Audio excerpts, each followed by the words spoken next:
If I touch a frog, will it die? I'm here to address those myths, concerns, and questions about touching frogs. So let's hop into it and find out, if I touch a frog, will it croak? It sounds extreme, but this idea has been floating around online and it's gotten people seriously fired up. Some folks might not love my answer, but I'm not here to tell you what to do. I'm here to give you the facts so you can make an informed decision. It reminds me of another popular animal myth. You know, the one about touching a baby bird and the mom abandoning it? Same kind of feel, right? It usually starts with good intentions, but somewhere along the way, it becomes oversimplified into a scary headline. We're going to talk about the science of frogs and their delicate skin, and you can be the judge whether or not it's safe to pick up a frog.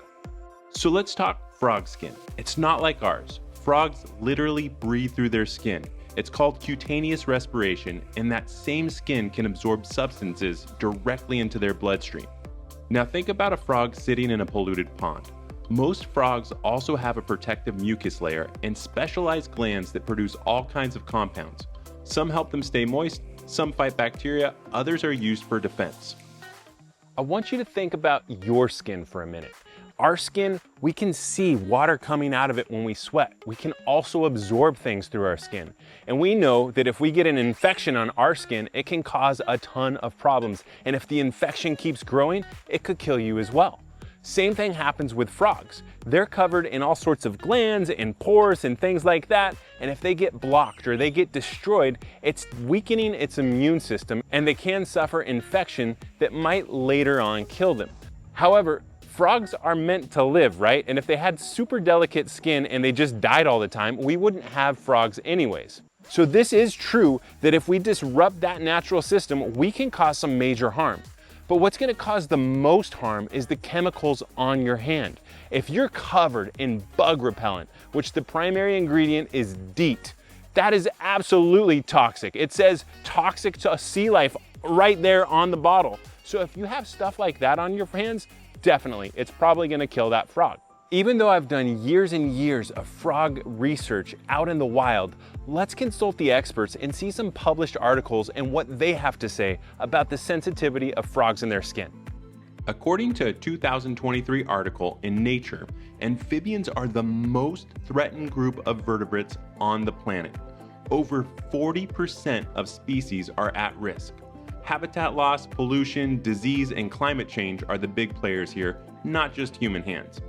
But if you're going from pond to pond and handling multiple frogs, you can spread harmful pathogens like chytrid fungus or frog virus 3, which are two major threats to amphibians today.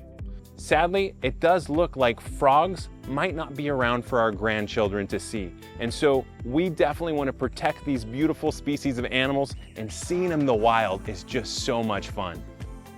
So what can we do? If you have to handle a frog, the best practice is to use clean, wet nitrile gloves. More importantly, protect their habitat. Keep water clean, avoid pesticides, and don't cross-contaminate if you're exploring multiple areas, because healthy environments equal healthy frogs. Quick disclaimer, every frog species is different. Some are super sensitive, others more resilient. I'm not here to say never touch a frog or go touch all the frogs. I just want to give you the knowledge so you can make the best choice, or better yet, go learn more from wildlife experts.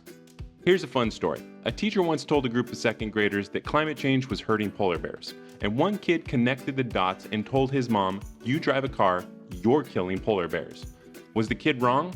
Not really, but as you can see, jumping to blame instead of digging deeper can backfire.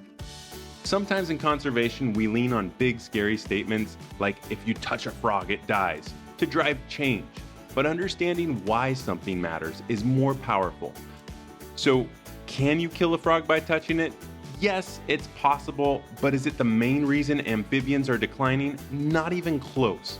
Still, if you're going to interact with wildlife, do it right. The best thing to do when you see a frog usually is just leave it alone. But if you do have to touch a frog, make sure that your hands are clean or use nitrile gloves. For all of you who had a childhood where you were active and you might have caught bullfrogs or other things like that, don't worry, you didn't murder the whole population of amphibians. You just had a really good experience in nature that hopefully connected you to it and made you want to protect it.